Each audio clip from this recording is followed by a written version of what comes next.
Ultra-processed food is a sort of contested definition. Mm-hmm. It gets a bit messy.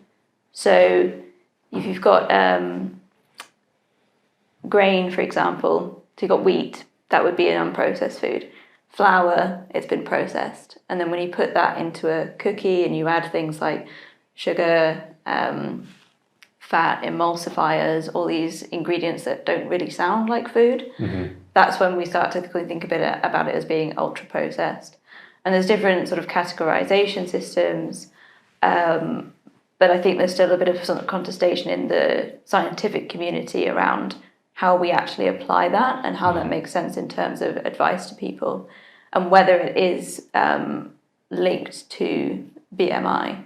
I think what we broadly see is that when there's a higher proportion of ultra-processed foods in one's diet, that tends to be associated with things like a higher incidence of cardiovascular disease, higher incidence of things like obesity.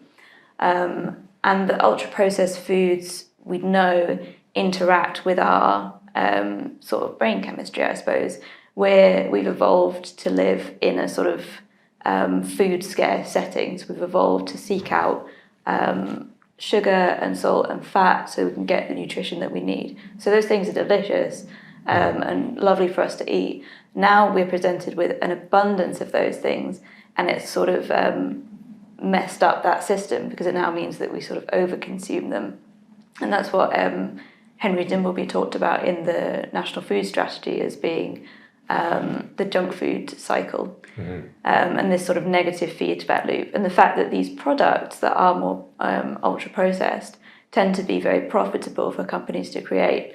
So because they create them and they, as we talked about earlier, are sometimes creating demand for them, we buy them, we eat them, they're delicious, we want to eat more, and it sort of creates this negative feedback loop within our food system.